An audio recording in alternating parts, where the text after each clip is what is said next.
Hello and welcome students, আশা করি তোমরা সকলেই খুব ভালো আছো। জ্ঞান জ্যোতি কোচিং সেন্টারের পক্ষ থেকে তোমাদের সবাইকে আরো একবার স্বাগত। তো আমি মীরা ম্যাম, আমি আজ তোমরা যারা যারা এসকেভিউ ইউনিভার্সিটি অ্যাডে পড়ছো, তোমাদের ফার্স্ট সেমিস্টার মাইনর বেঙ্গলি যে পেপার রয়েছে সেই বাংলা সিলেবাস থেকে আজ যেই বিষয়টি নিয়ে আমি আলোচনা করব সেটা স্ক্রিনে দেখতেই পারছো, দেওয়া রয়েছে তোমাদের যে রঙ্গলাল বন্দ্যোপাধ্যায়ের অবদান, মানে বাংলা দেখবে তোমাদের সিলেবাসের মধ্যে মহাকাব্য আর আখ্যান কাব্য কিন্তু হয়েছে। প্রত্যেকটা এই কবিদের এই যে ক্লাসগুলো যে রয়েছে এখান থেকে আমি দুটা পার্ট করে ক্লাসে আলোচনা করাচ্ছি, একটা হচ্ছে বাংলা মহাকাব্যে আর একটা হচ্ছে বাংলা আখ্যান কাব্যে। তো আজকে এটা প্রথম ক্লাস, সেটা হচ্ছে বাংলা মহাকাব্যে রঙ্গলাল বন্দ্যোপাধ্যায়ের অবদান কতটাও রয়েছে এই সম্পর্কে কিন্তু আজকের ক্লাস আমি তোমাদের সঙ্গে আলোচনা করবো, ঠিক আছে। ক্লাসটা শুরু করার পূর্বে আগে তোমাদের সঙ্গে খুবই একটা গুরুত্বপূর্ণ ইনফরমেশন আমি জানিয়ে দিয়ে যাই। তোমরা যারা যারা ভাবছো আমাদের সঙ্গে এই সেমিস্টারে অনলাইন ক্লাস বা নোটসের জন্য যোগাযোগ করবে, তাদেরকে বলে দিই আমাদের সঙ্গে যোগাযোগ করতে হলে কি করতে হবে তোমাদের। দেখো, সবার প্রথমে চলে আসো, দেখো এখানে দুটি নাম্বার দেওয়া আছে, ঠিক আছে। এই নাম্বার দুটি হচ্ছে আমাদের Gyan Jyoti coaching centre official helpline number. যে কোনো একটি নাম্বারের মধ্যে কল করে কিন্তু আমাদের সঙ্গে যোগাযোগ করে নিতে পারবে। তার সঙ্গে তোমাদের সেমিস্টার কোর্স ফি কী কী রাখা হয়েছে সেটাও বলে দিচ্ছি। দেখো, যারা যারা মেজর কোর্সের স্টুডেন্ট রয়েছে তাদের জন্য কোর্স ফি আছে 1199। তার সঙ্গে যারা যারা মাইনর কোর্সের স্টুডেন্ট রয়েছে তাদের জন্য কোর্স ফি আছে 699। আর আমাদের কোর্সে যদি তোমরা জয়েন হও বা অ্যাডমিশন হও, তোমরা কী কী সুবিধা পেয়ে যাবে সেটাও বলে দিচ্ছি। দেখো, এখানে তোমরা পেয়ে যাচ্ছ লাইভ ক্লাসেস, তার সঙ্গে পেয়ে যাবে রেকর্ডেড ক্লাসেস, তার সঙ্গে হাই কোয়ালিটির নোটস কিন্তু এখানে পাবে, তার সঙ্গে পাচ্ছ 100% কম্পেনসেশন। তো এতগুলো সুবিধা কিন্তু একসাথে পাচ্ছ। আরও একটা সুখবর তোমাদের জন্য রয়েছে, সেটা হচ্ছে আমাদের নিজস্ব একটা ওয়েবসাইট, তার সঙ্গে একটা অ্যাপ লঞ্চ করা হয়েছে। ওয়েবসাইটটির নাম হচ্ছে, দেখো এখানে দেওয়াই আছে, বলছে www.pistical.com। তার সঙ্গে যে অ্যাপটা আছে, দেখো উপরের লোগোটা দেওয়া আছে পিস্টিক্যাল এডুকেশন। তোমরা যদি প্লে স্টোরে গিয়ে সার্চ করো সেখানে কিন্তু অ্যাপটা পেয়ে যাবে, যেখানে তোমাদের 2026 থেকে বিভিন্ন পড়াশোনার বিষয় সুযোগ সুবিধা কিন্তু শুরু হতে চলছে। তাহলে আর কথা না বাড়িয়ে আমি পুরো ক্লাসের আলোচনায় এখন চলে যাচ্ছি না।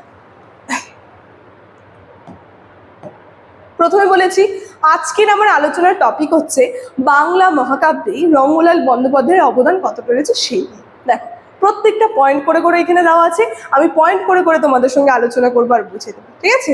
দেখো, প্রথম পয়েন্টে চলে যাচ্ছে, কি বলছে, প্রথম ঐতিহাসিক মহাকাব্যের স্রষ্টা।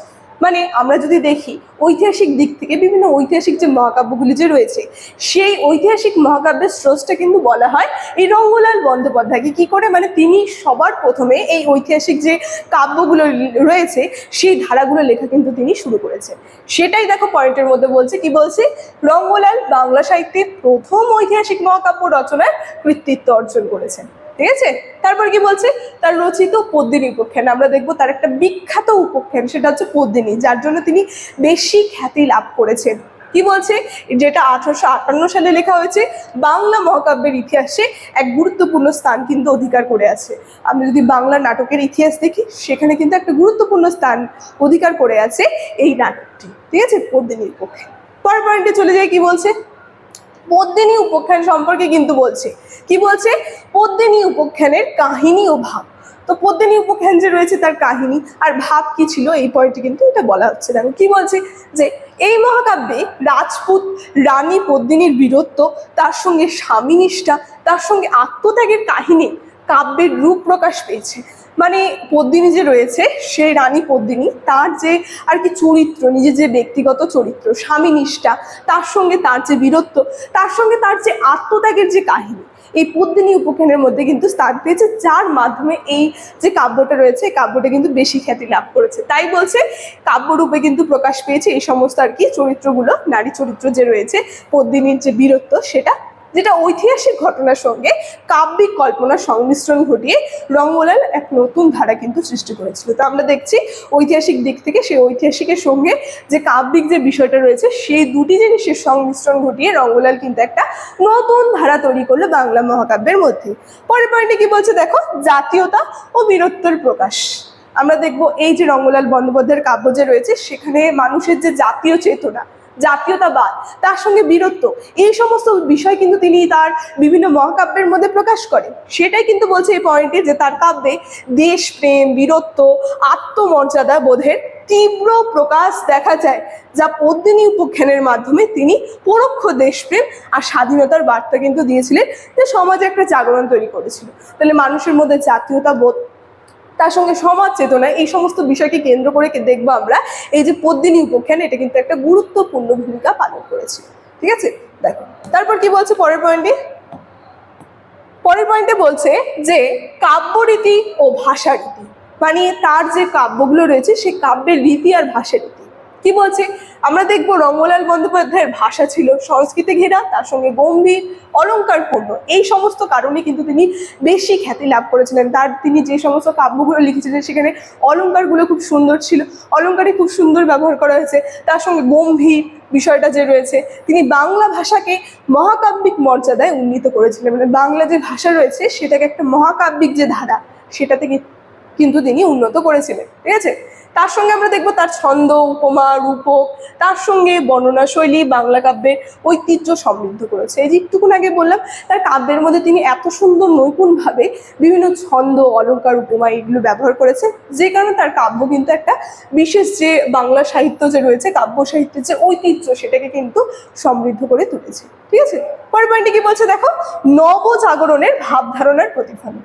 নবজাগরণ বলতে কি, মানুষের মধ্যে সাধারণ যে চেতনা সেটা বিকাশ ঘটানো। কি বলছে, রঙ্গলালের কাব্যে তৎকালীন নবজাগরণের চেতনা, জাতীয় গৌরব, নারী সম্মান, তার সঙ্গে ধর্মনিষ্ঠা, বীরত্ববোধ, এই যে বিষয়গুলো যে রয়েছে, নারীদের সম্মান করা, তার সঙ্গে ধর্মের প্রতি একটা নিষ্ঠা, তার সঙ্গে কি বলছে বীরত্ববোধ, এই সমস্ত বিষয়কে আমরা দেখব স্পষ্টভাবে প্রতিফলিত কিন্তু হয়েছে তার যে কাব্যগুলো যে রয়েছে মহাকাব্যের মধ্যে। ঠিক আছে, পরের পয়েন্টে কি বলছে দেখো, পরবর্তী কবিদের ওপর প্রভাব। মানে পরবর্তীকালে যে সমস্ত কবিগুলো ছিল তাদের উপরে তার লেখা যে মহাকাব্য রয়েছে সেগুলো কিন্তু বিশেষ প্রভাব বিস্তার করেছিল, যে কারণে পরবর্তী কবিরা কিন্তু খুব অনুপ্রেরণা জাগিয়েছিল, যাদের মাধ্যমে তারা লেখা শুরু করেছিল।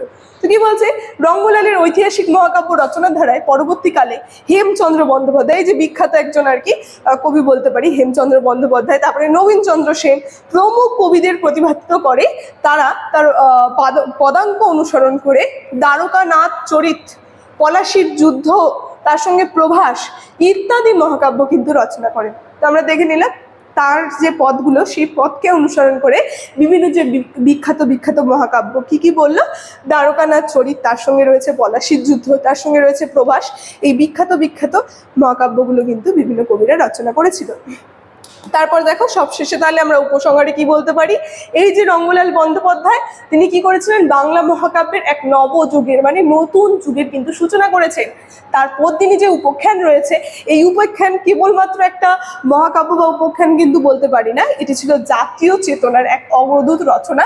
ফলে তাকে যথার্থই বাংলা ঐতিহাসিক মহাকাব্যের জনক বলা হয়। এই জায়গাটা যে রয়েছে, এই জায়গাটা ভালো করে দেখবে, তাকে কি বলা হয়, বাংলা মহাকাব্যের, ঐতিহাসিক মহাকাব্যের কিন্তু তিনি জনক ছিলেন। ঠিক আছে, তো এই ছিল আজকের আমার ক্লাস। দেখো তোমাদেরকে বলছি কি কি বলেছি, রঙ্গলাল বন্দ্যোপাধ্যায়ের যে মহাকাব্য সেগুলো সব কটা পয়েন্ট দেখো এখানে বলে দিয়েছি, লাস্টে উপসংহার রয়েছে। তো আজকের ক্লাসের বিষয় এতটুকুন ছিল, ইনফরমেশন এই ক্লাসের শুরুতে আলোচনা করে দিয়েছি। আজকের আলোচনার বিষয় আমি এখানে রাখছি। ভিডিওটি শুরু থেকে শেষ অবধি দেখার জন্য